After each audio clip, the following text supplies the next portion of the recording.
people say marriage is not a bed of roses. Others say marriage is sweet if only you marry your friend.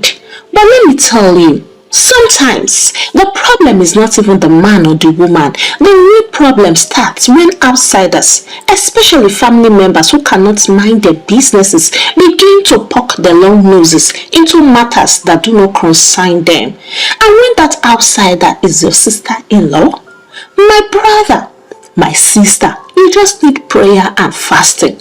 This was exactly the case with Ebere. She was the kind of wife that every man secretly prayed for.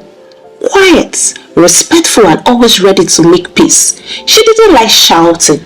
She didn't like gossip, and she didn't even like answering back when provoked. If peace had another name, it would have been Ebere. Her husband Chigozie loved her dearly for this.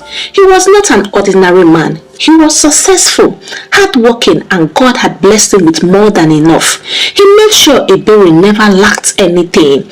Every market day, Ebere returned with more than she budgeted for because Chigozie would always say, "My wife, add extra, don't manage. I don't want to see you stressed at all." If she admired the shoe in the boutique, Chigozie bought it. If she hinted that her blender was old, by the next day a brand new one was in the kitchen. Their home was a picture of peace and comfort, and everyone who visited could see that love was planted there. But life has a way of balancing sweet soup with pepper. Chigozie's sister Juliet could not stand what she was seeing.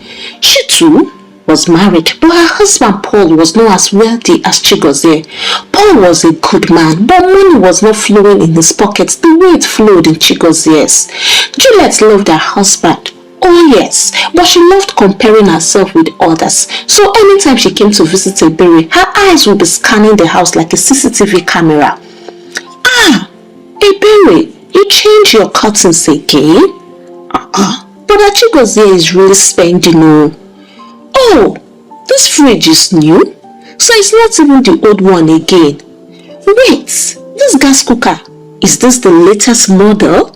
Ebere would laugh shyly and say, "It's not in Juliet. You know Chigozie likes buying things." But Juliet's heart was already burning like hot pepper soup. She would go home and start eyeing her husband Paul as if he was the one sponsoring Ebere's enjoyment. Juliet made it her mission to reduce Chigozie's love for Ebere. She became the unwanted third party in their marriage.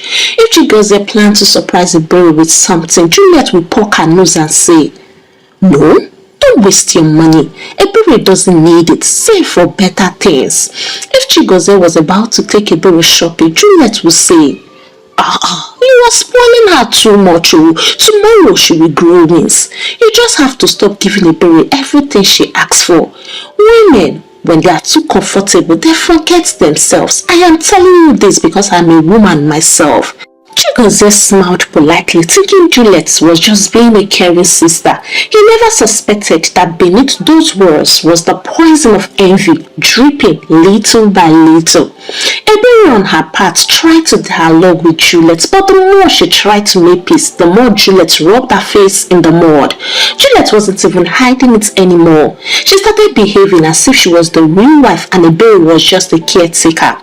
One evening, while Ebere cooked, her mind raced with thoughts. She stirred the soup and thought, "I hate trouble and I hate quarrels, but if I keep quiet, this woman will scatter my marriage completely.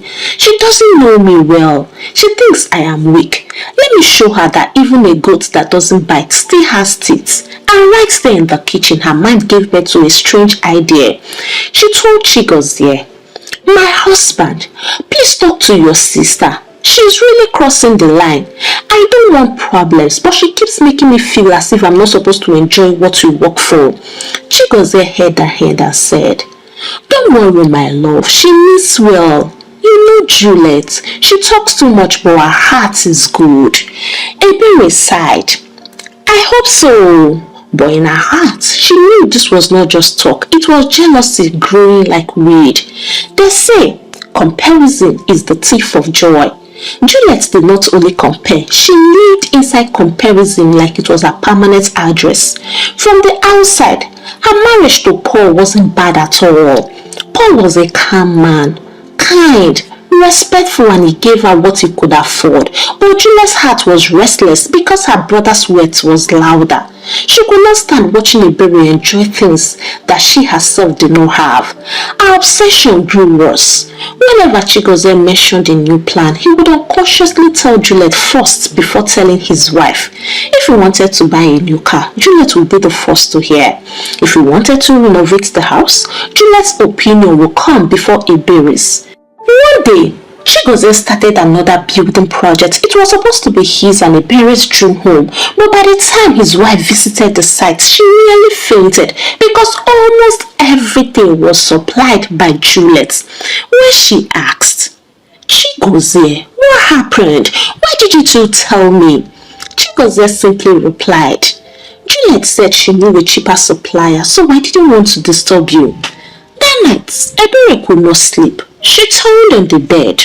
The painful truth hit her that her sister-in-law was slowly replacing her in her own husband's eyes. Meanwhile, Juliet's husband, Paul, was caught in the crossfire. He noticed that Juliet was always monitoring her brother's house.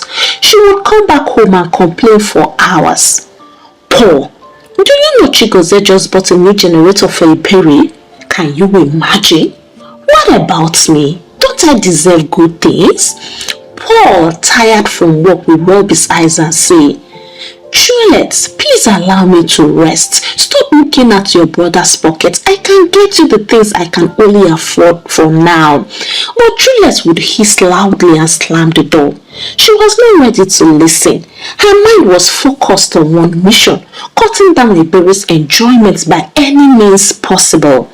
Ebere on her part was still determined to avoid quarrel, so she tried again. One afternoon, she invited Juliet for a heart-to-heart talk. She spoke gently. "My sister, please, let's not allow anything to come between us. I appreciate you and I respect you, but I feel uncomfortable with the way you keep involving yourself in my marriage." Juliet looked at her and burst out laughing. "Ebere, please don't deceive yourself. You are only shining because of my brother. If not for Chigozie, who would have even noticed you? My dear, I will not sit back and watch you empty him with your so-called peace talk.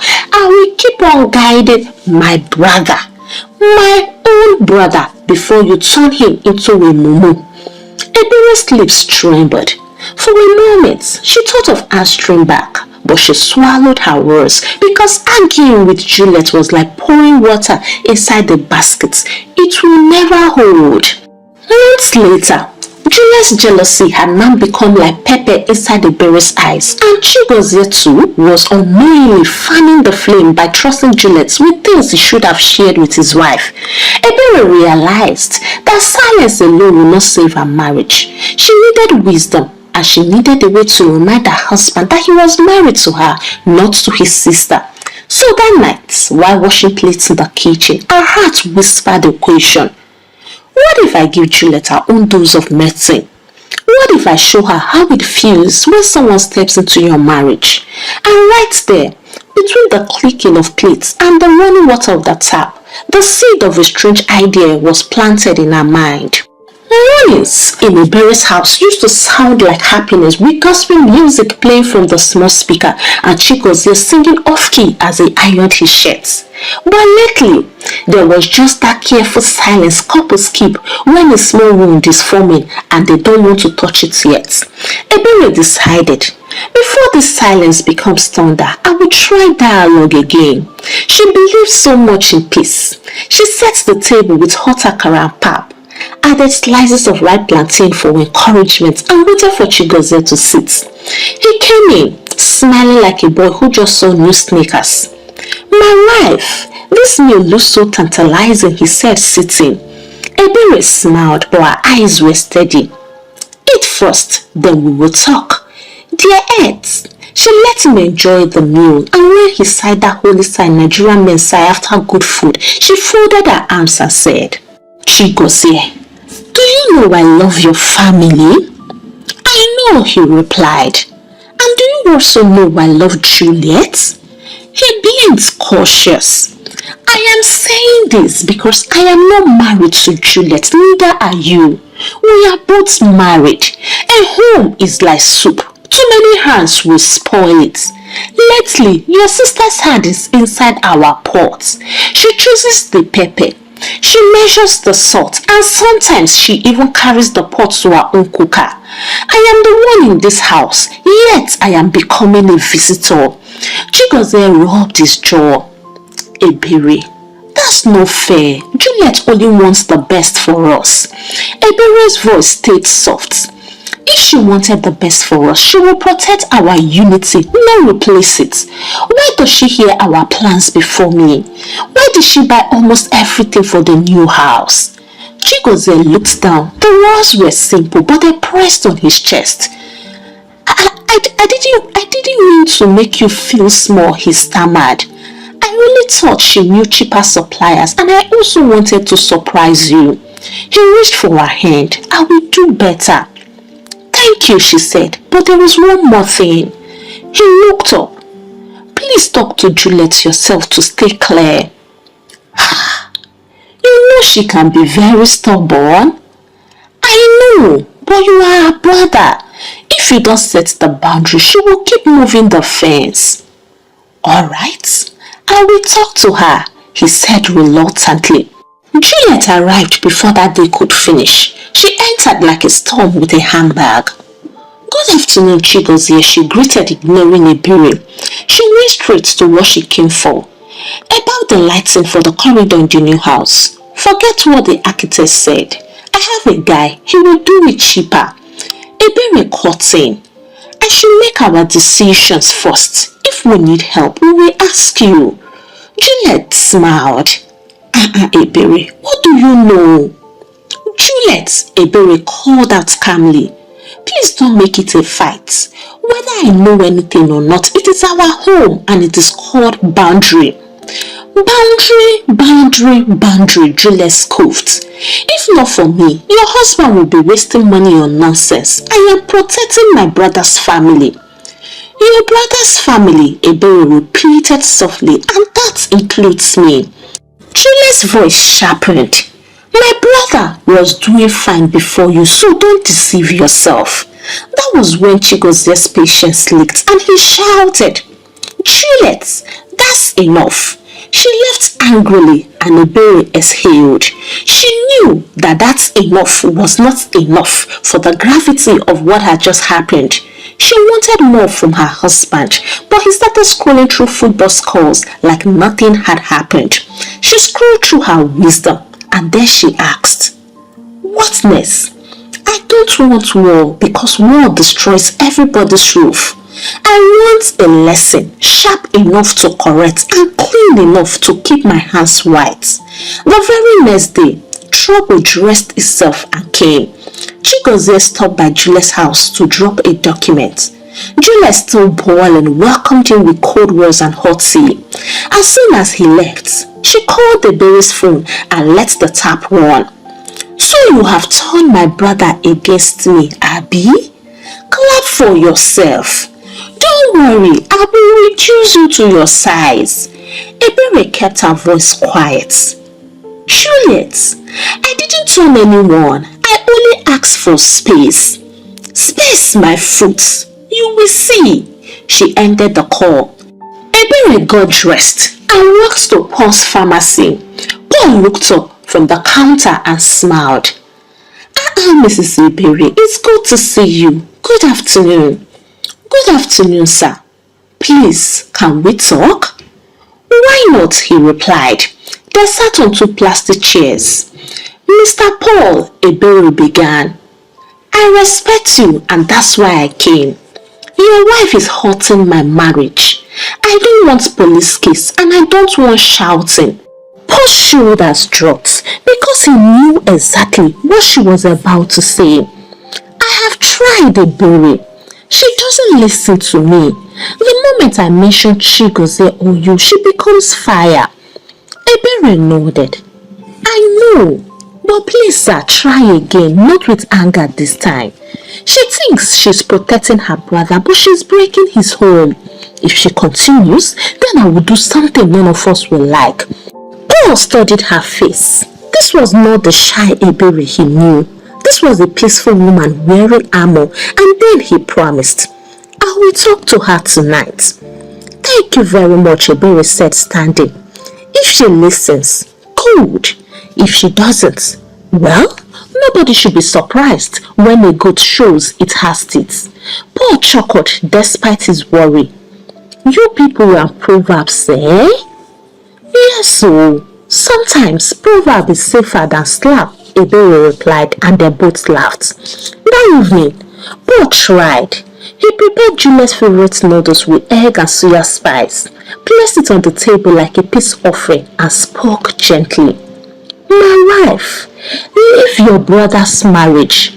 If you continue, it will turn against you.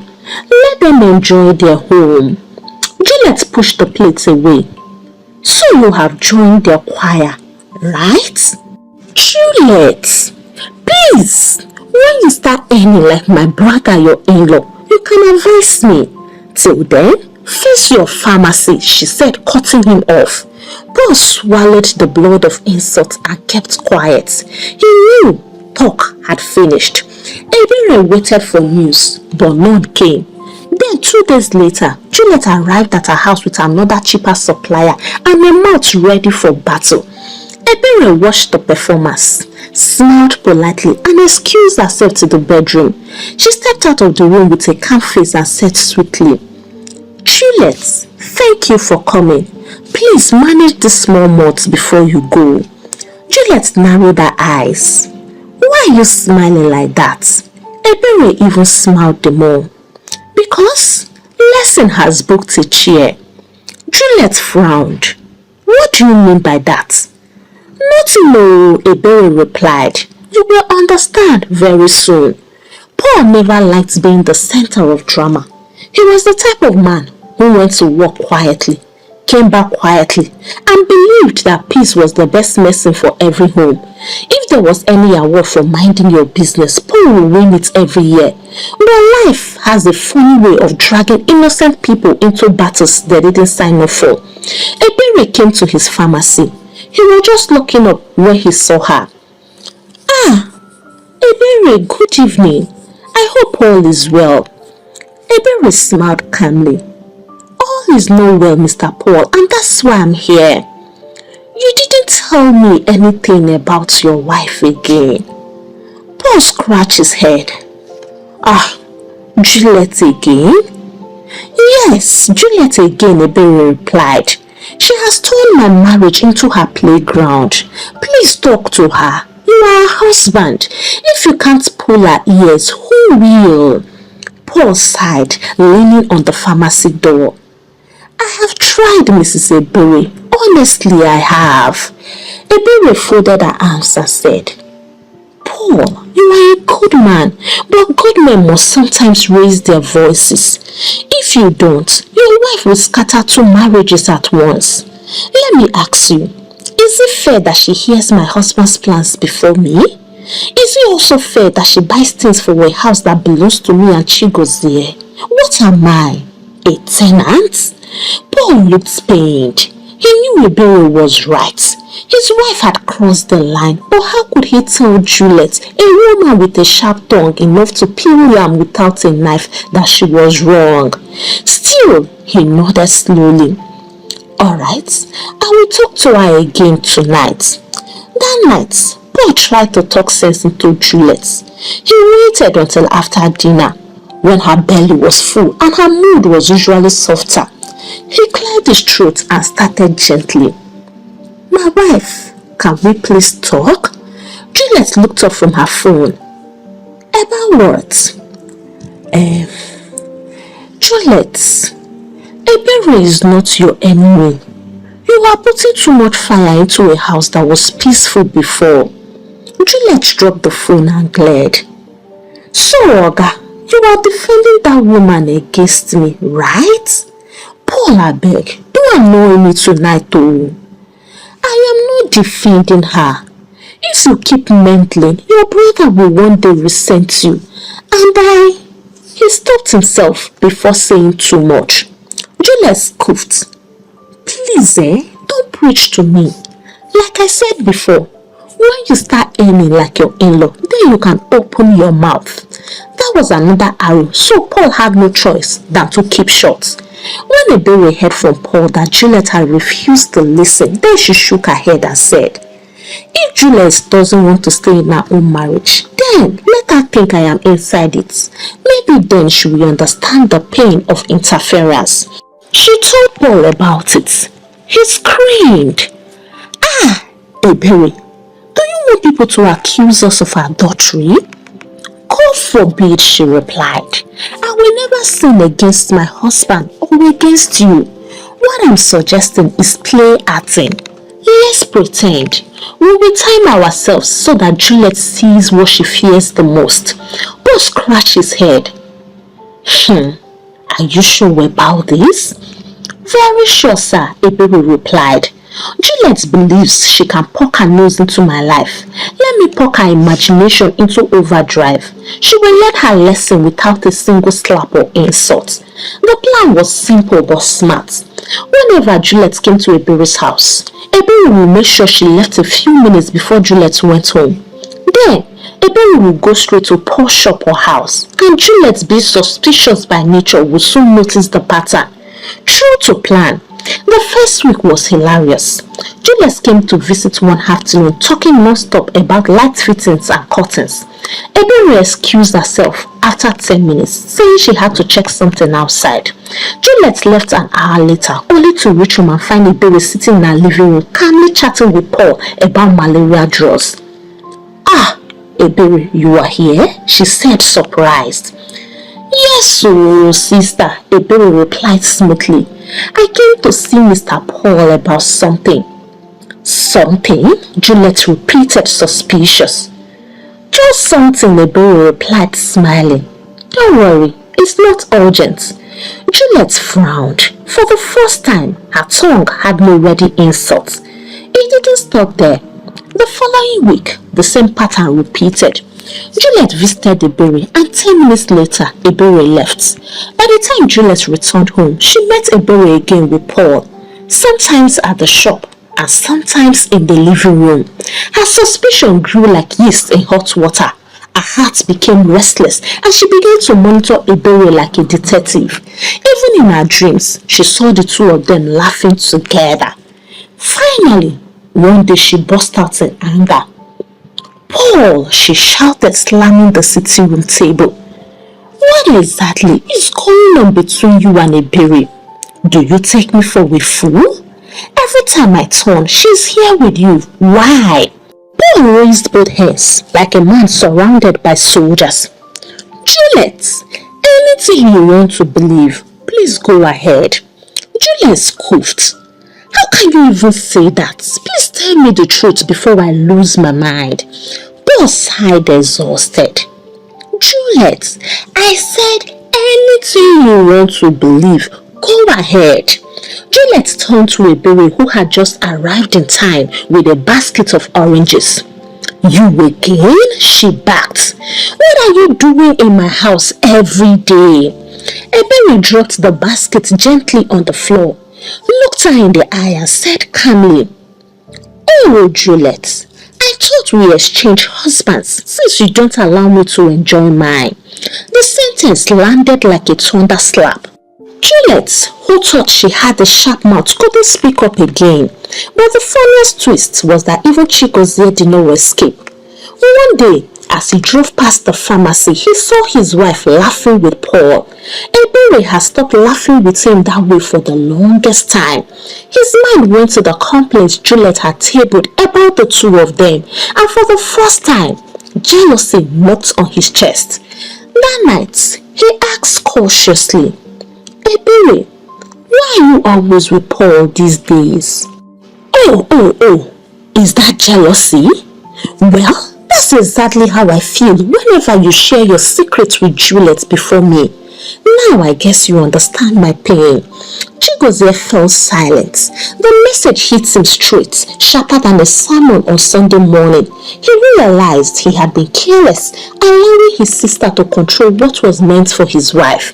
Juliet on her part could not sleep, And her dream world wasn't helping matters either. She kept us seeing Ebere and Paul together, so jealousy now became madness. She started checking Paul's phone at night and questioning every beep. Who is that? Is it Ebere? What did she say? Why did she call you? Paul almost cried. Juliet, for heaven's sake, can you leave me alone? Leave you alone, she snapped. Do I look like a child?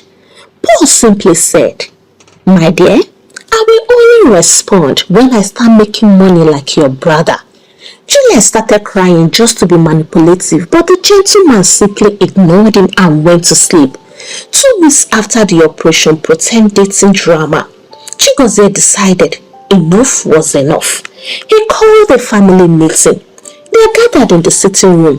Chigozie and Ebere side by side, Paul sitting quietly like a man who had been wrongly accused, and Juliet sitting with her arms folded, her face stiff like a woman preparing for war. Chigozie cleared his throat. Juliet, you are my sister. Blood is blood, but marriage is sacred. What you have done to Ebere is not fair. Juliet hissed. So now I am the problem, Okwaya. Yes, Chigozie said firmly. From the day you decided to poke your nose into our plans, peace left my home.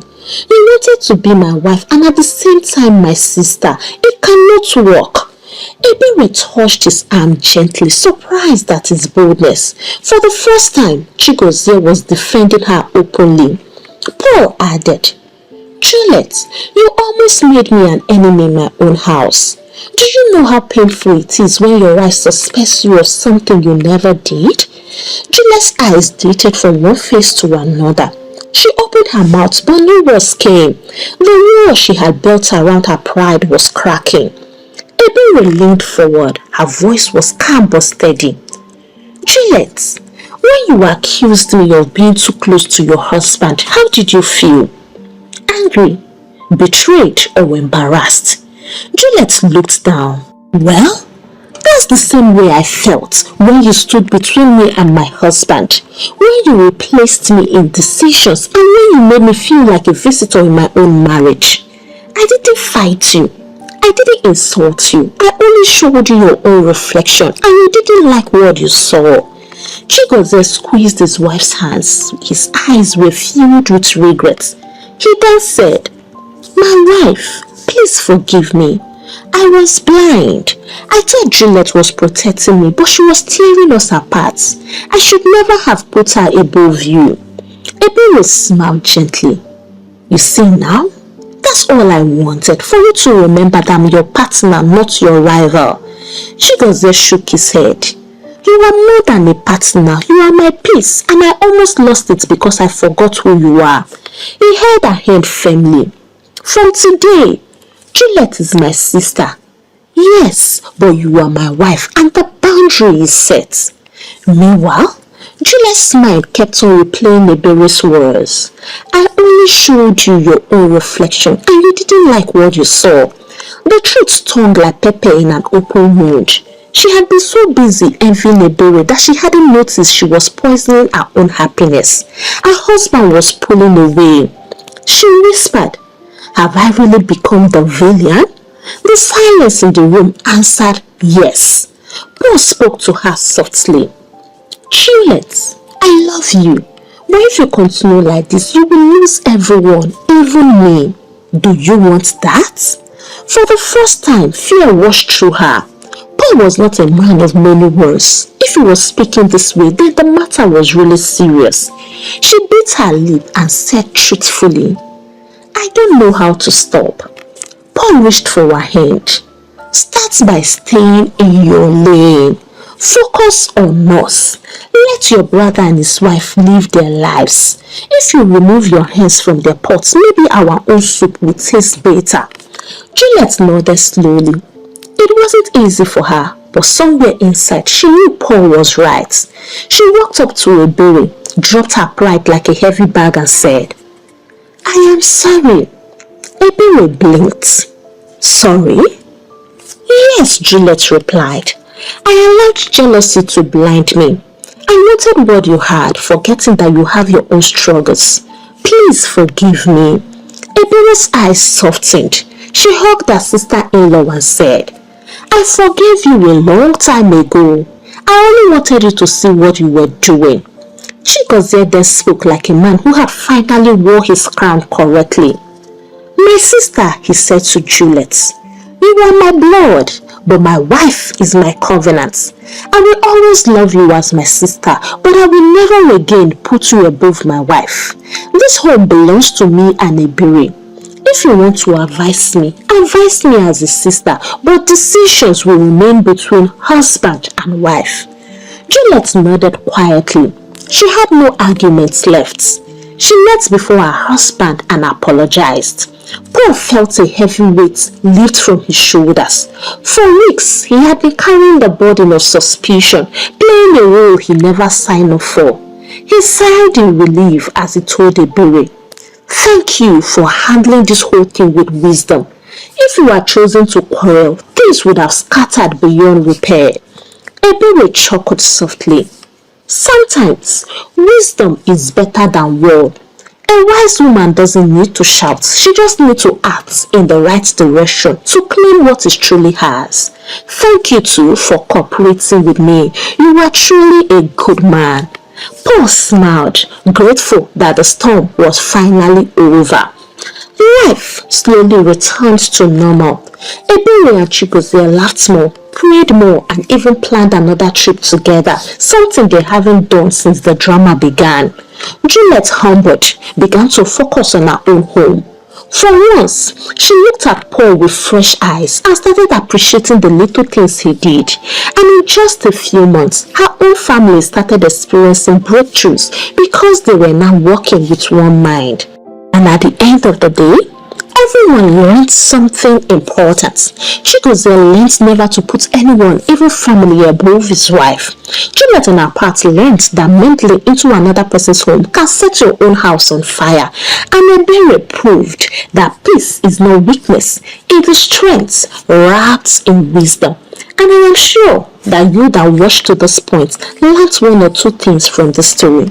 But the question I want us to deliberate on today is, why do people often give out what they cannot take? Can you drop your answers in the comments and give the story a thumbs up? Share out to your loved ones and subscribe to this channel if you have not done so by punching on that subscribe button.